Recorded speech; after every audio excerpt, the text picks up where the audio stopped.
Le père a fini, le 6e jour, le fils aussi a fini. Quand il arrive à la croix, il reste 6 heures à la croix. De 9 heures à 15 heures. Pourquoi il continue à respecter cette chronologie? Ne néglige pas la date de naissance de ton enfant. Ne néglige pas ta date de naissance. À la place de courir, faire de grosses fêtes, sécurise d'abord cette date. Je vais vous le montrer parce que les anniversaires peuvent être des portes de l'enfer et les portes de la mort. C'est à l'anniversaire d'Hérode que Jean-Baptiste a été tué. Il y aura toujours une Hérodiade.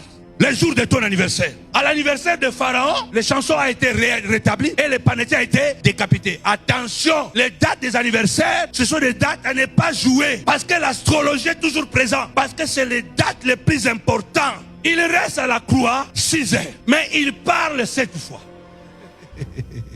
Pourquoi il reste 6 heures? Parce que la Bible déclare, l'apôtre Paul dit, je suis passé chez vous. Je n'avais à l'idée de savoir autre chose que Christ et Christ crucifié. Est-ce qu'il est chez vous? Parce que la croix c'est le terminus. C'est à la croix que Christ a réalisé ce qu'il était venu faire. Sans la croix, on ne serait pas sauvé. La croix c'est la matrice de ton salut. My God.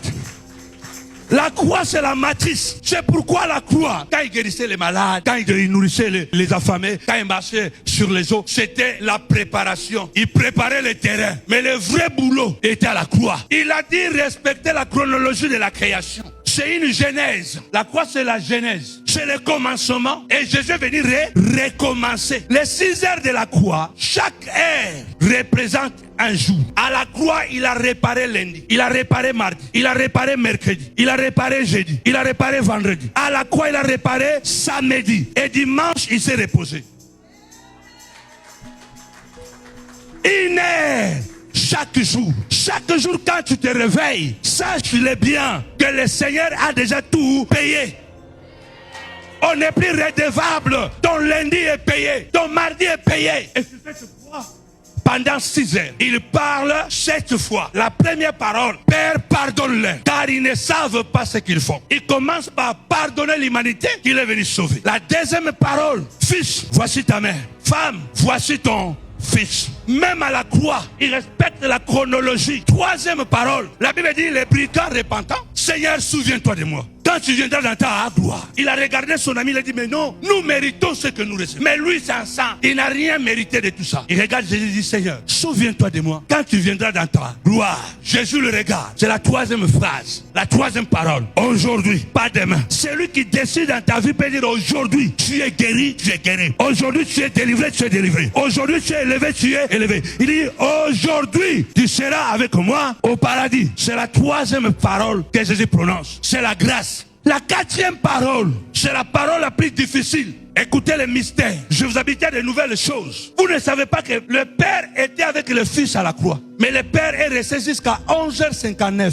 Quand Jésus est à la croix, le Père est avec lui à la croix. Parce que la Bible dit que Dieu était dans le Fils afin de réconcilier le monde avec lui. Chaque fois que tu traverses les douleurs, ton Père est avec toi. Dieu a dit, je ne t'abandonnerai pas, je ne te délaisserai pas, je serai toujours avec toi. Même quand tout le monde t'abandonne, sache que Dieu est là.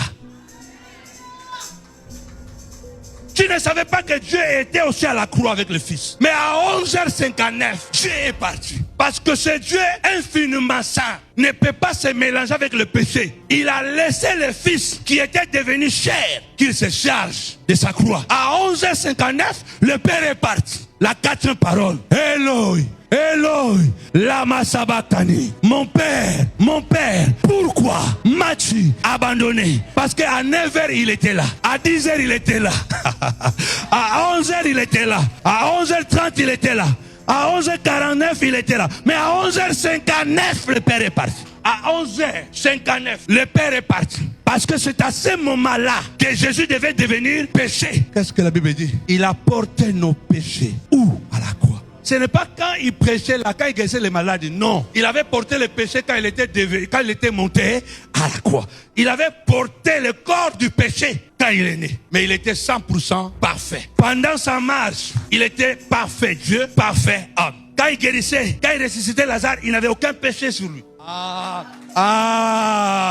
Quand il ressuscitait les morts, il n'avait aucun péché. Mais il est devenu péché à la croix. Et le Père, à 11h59, il a dit, maintenant c'est ton tour à toi. Tu lui as dit, mais voici, envoie-moi. Maintenant c'est ton affaire. Dans ton parcours, il y aura un moment où Dieu va te dire, pars ici, je vais te croiser là-bas. Il dit, traverse ici, je vais te croiser ici. Continue à nager, tu ne vas pas te noyer. Avance seulement, je vais t'attendre. C'est ce que David dit, quand je marche dans la vallée de l'ombre et de la mort, je ne crains aucun mal, car il m'attend quelque part. Il est là.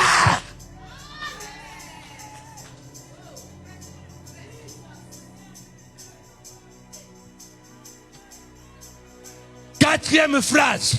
Père, pourquoi m'as-tu abandonné?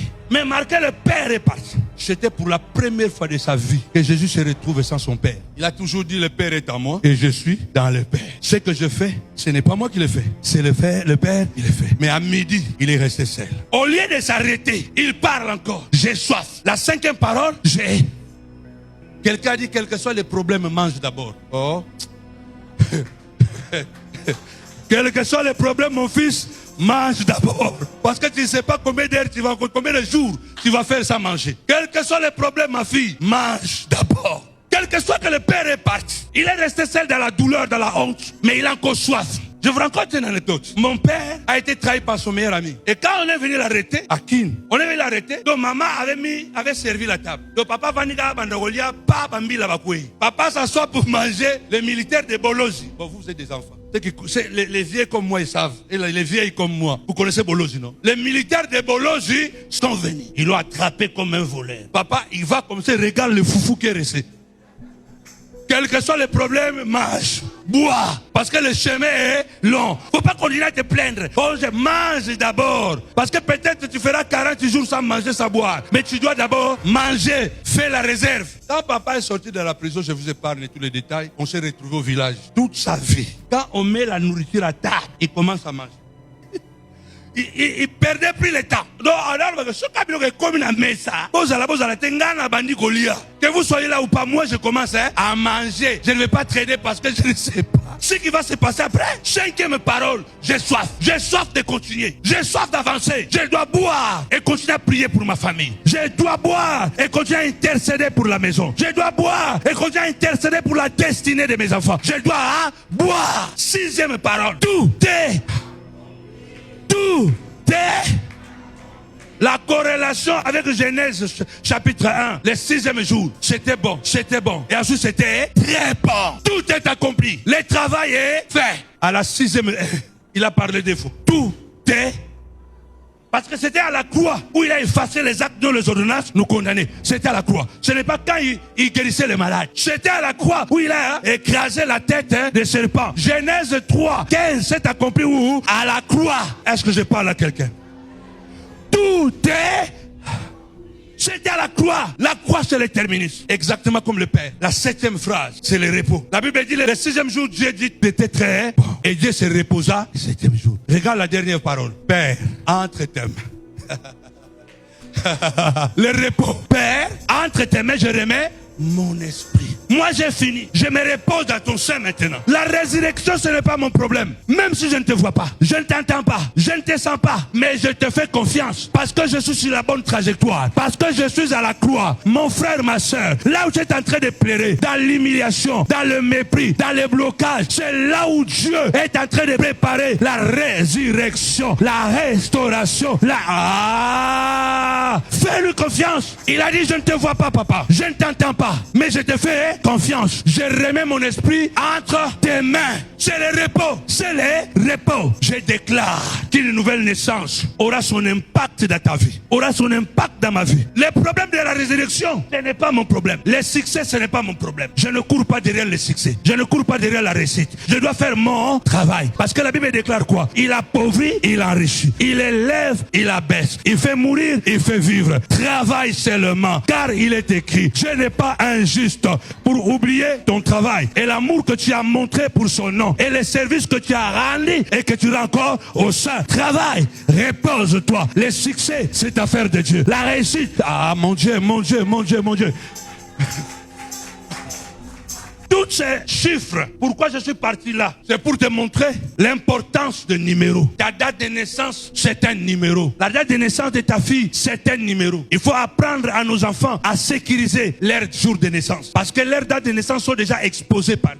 Ils sont nés dans les hôpitaux, on les a enregistrés. Notre Dieu est un Dieu parfait. Le monde est fait de chiffres et de lettres.